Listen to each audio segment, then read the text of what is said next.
आज हम सुधा मूर्ति जी की किताब the daughter from a wishing tree से यही शीर्षक पे the daughter from a wishing tree की कहानी सुनेंगे। ये कहानी है उस बालिका की जो बचपन से लेके किस तरह से कठिनाइयों से गुजरते हुए शादी की उम्र तक पहुंचती है और कैसे उसकी जीवन में बहुत सारे विघ्न आए। ये बालिका जो है वो किसी माँ के कोख से जन्मी हुई नहीं है, वो तो हमारे जो विशिंग ट्री है, जो कल्प वृक्ष है, उसी की देन है। तो शुरू करते हैं पार्वती जी से।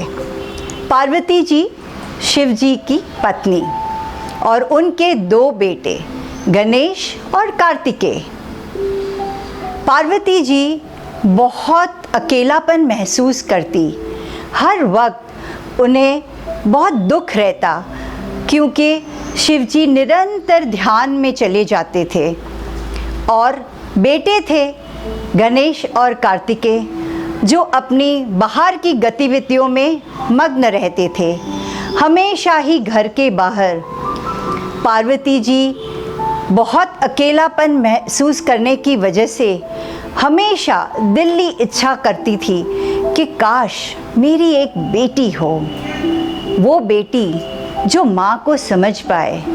बेटे तो कभी माँ को समझ नहीं पाते हैं, इसीलिए उन्हें तीव्र इच्छा हुई कि उनको बेटी चाहिए। अब ऐसा हुआ, एक बार वो बहुत ही गम में डूब गए।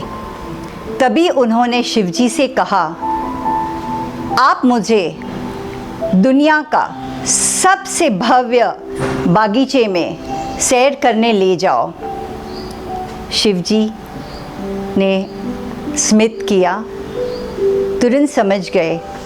तो वो पार्वती जी को इंद्र के राज्य में, उनकी जो राजधानी अमरावती थी, वहाँ बहुत ही भव्य नंदना बागीचा था, उसमें सैर कराने ले गए। पार्वती जी जैसे ही टहल रहे थे, उन्होंने इतनी सुंदर वृक्ष, इतने अच्छे और सुंदर और रंग बिरंगी फूलों को जब निहारा तो उनका दिल खुश हो गया। पर अचानक एक वृक्ष के सामने आके वो अचंभित रह गए। हाँ, वो वृक्ष था कल्प वृक्ष का, और कल्प वृक्ष जो हर इच्छा पूरी करता है। तो पार्वती जी को तभी तुरंत ऐसी इच्छा हुई कि मुझे बेटी चाहिए, और लो, तुरंत ही कल्प वृक्ष ने उनको बेटी का वरदान उनका पूरा कर दिया। क्या देखने को मिला, उनकी बाहों में एक सुंदर, बहुत ही प्यारी सी गुड़िया वो थामने लगी। बड़े प्यार और स्नेह से और दुलार से उन्होंने उस बेटी का नाम रख दिया अशोका सुंदरी। अशोका सुंदरी यानी कि बहुत ही सुंदर और जो अपना अकेलापन दूर कर दे, ऐसा। अब धीरे धीरे अशोका सुंदरी बड़ी हुई। वो बहुत ही अपने माता और पिता की भक्त थी और पार्वती जी उसे बेहद प्यार करने लगे और उसके साथ बिताते हुए पल बहुत आनंदित लगने लगे। धीरे धीरे माँ है तो उन्हें बेटी की चिंता होने लगी। उन्हें लगा कि जब वो बड़ी होगी तो मैं इसकी शादी किससे कराऊंगी। और फिर उन्हें ख्याल आया कि मुझे तो ऐसा ही वर उसके लिए ढूंढना है जिसके दिल डोले बिल्कुल इंद्र की तरह हो और वो बहुत ही अशोका सुंदरी के लिए अच्छा हो। तभी उन्हें एक राजकुमार जो चंद्र डायनेस्टी का था, चंद्रवंशी था, जिसका नाम था नाहुसा, उनको तुरंत ख्याल आया कि यही उसके लिए सही रहेगा। उन्होंने जब ये प्रस्ताव अशोका सुंदरी से कहा तो अशोका सुंदरी क्या कहती? उसने तो तुरंत अपनी माँ की जो इच्छा थी उसमें हाँ में हाँ मिला दी। अभी बहुत सारी सहेलियाँ इकट्ठी हो गई और अशोका सुंदरी को कहा, चलो हम पास के जो वन है उसमें घूमने जाते हैं। तो अशोका सुंदरी पास का जो वन था उसमें टहलने लगे। धीरे धीरे आगे बढ़ते हुए, बहुत शोर शराबा किल्लोल करते हुए, ज़ोर से बातें करते हुए, हंसते हुए वो लोग अपना मज़ा लूट रहे थे। तब एक आसुरा वहाँ से गुज़र रहा था। वो आसुरा ने उन लोगों की आवाज़ सुनी। उसे लगा कि ये लड़कियों की आवाज़ इसी दिशा से आ रही है। वो वहाँ उस ओर चल पड़ा और क्या देख रहा है, जैसे उसकी नज़र अशोका सुंदरी पे पड़ी, वो तो जैसे मुग्ध होकर उसको दिल दे बैठा। वो अशोका सुंदरी के पास जाता है और कहता है, हे सुंदरी, मैं बहुत ही नामचीन आसुरा हूँ, बहुत ही काबिल हूँ और मेरा नाम हुंडा है, और तुम्हें देखते ही तुम पे मेरा दिल आ गया है। क्या तुम मुझसे शादी करोगी? अशोका सुंदरी तो बहुत ही भोली थी। सच्चे दिल से उसने कह दिया, मुझे माफ़ करो, मेरी शादी तो नाहुसा से कब से तय हो चुकी है। मेरी माँ ने मेरी शादी उसी से कर दी है। अब आसुरा था, अंदर से बहुत ही क्रोध आया और उसे बहुत ही गुस्सा आ रहा था, लेकिन वो उस गुस्से और क्रोध को छुपाते हुए निकल पड़ा। थोड़ी देर में उसने एक युक्ति की। उसने एक विधवा का रूप धारण किया और फिर से वहाँ पहुँच गया। जाते ही लड़कियों को संबोधित करते और अशोका सुंदरी को संबोधित करते बोला, हे बालिका, तुम यहाँ क्यों आई हो? क्या तुम्हें पता नहीं है कि यहाँ बहुत ही क्रूर आसुरा हुंडा नाम जिसका है वो यहाँ पे आता जाता रहता है। आपको यहाँ रहने के लिए ठीक नहीं है। देखो, मेरी हालत भी उसी ने की है। मेरे पति को उसने मार डाला। मेरा आश्रम यहीं पास में है। तुम चाहो तो मुझे मौका दे सकती हो कि मैं तुम्हारी आगता स्वागता करूं। फिर से अशोका सुंदरी उस विधवा की बातों में आ गई और अपने दोस्तों को कहा, रुको, मैं जाके आती हूँ। वो पीछे पीछे और आगे ये हुंडा विधवा के वेश में जाने लगा। जैसे ही आश्रम पहुँचे और जैसे ही द्वार खुला और अशोका सुंदरी और हुंडा ने अभी अपने पैर वहाँ रखे ही थे कि तुरंत ही हुंडा अपने वेश में वापस आ गया। अशोका सुंदरी ये देख के बहुत ही क्रोधित हुई कि ये क्या, उसने मुझे इस तरह से धोखा दिया है। उस ज़ोर से चिल्लाई, हुंडा, तुम्हें पता नहीं है मैं किसकी बेटी हूँ? मैं पार्वती जी की बेटी हूँ। और अब सुनो, मैं तुम्हें श्राप देती हूँ कि तुम्हारा वध मेरा नाहुसा करेगा।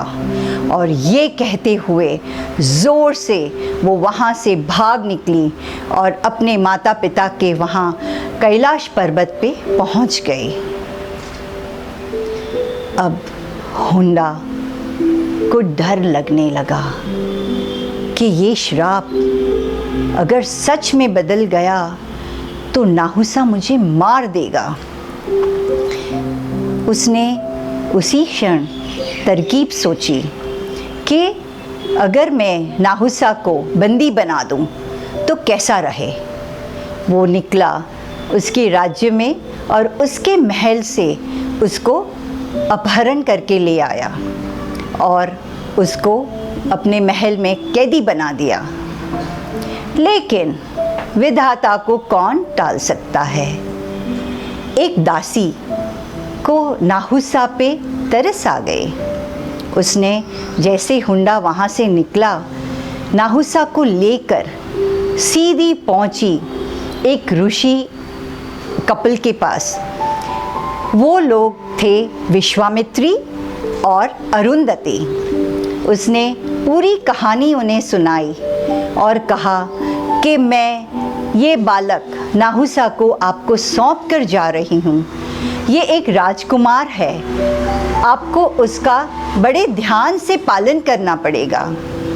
विश्वामित्री जी और अरुंधति जी ने उसे सांत्वना दी और बड़े प्यार से और सच्चे मन से नाहुसा की परवरिश एक राजकुमारों जैसी की। उसे वो सब कुछ सिखाया जो राजकुमार को सीखना चाहिए। इस तरह वो बड़ा हुआ।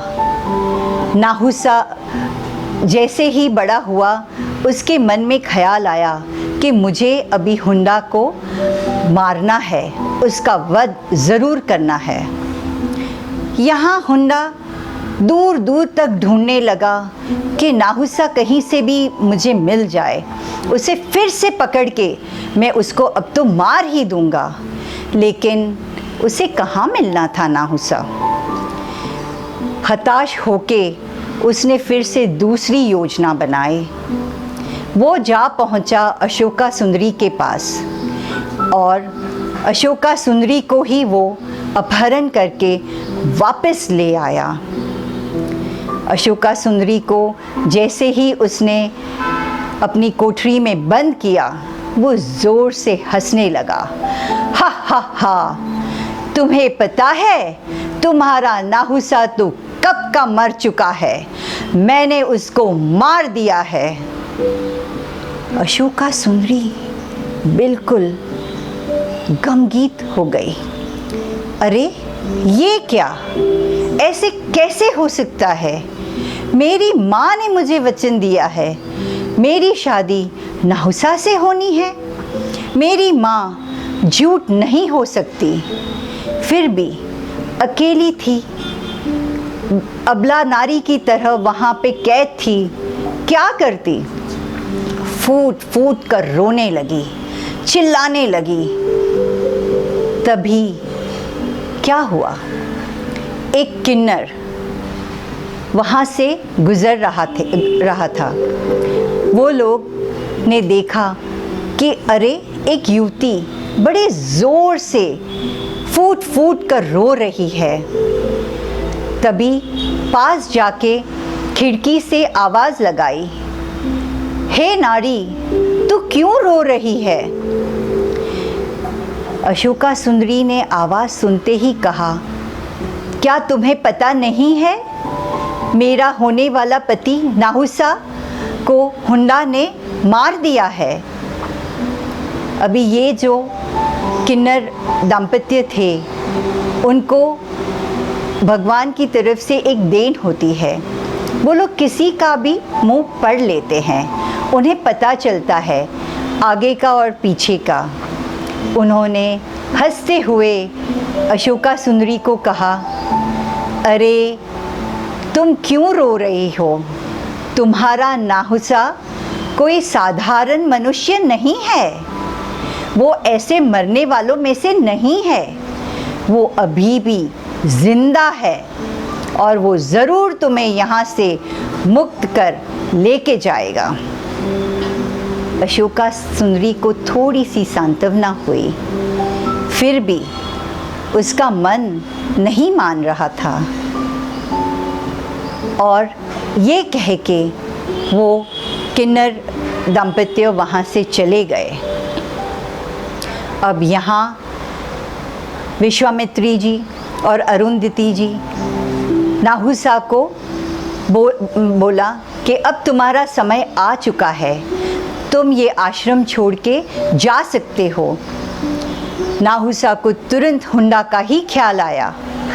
उसने तुरंत हुंडा का जो महल था वो ढूंढ निकाला और बड़ी लंबी लड़ाई के बाद उसने हुंडा का वध कर दिया और अशोका सुंदरी को वहाँ से छुड़वाकर अपने राज्य में लेके उसके साथ शादी की। और यही कहानी थी इस पार्वती जी की बेटी की, जो बहुत ही अनसुनी है। आशा करती हूँ आपको ये कहानी अच्छी लगी होगी। नमस्ते।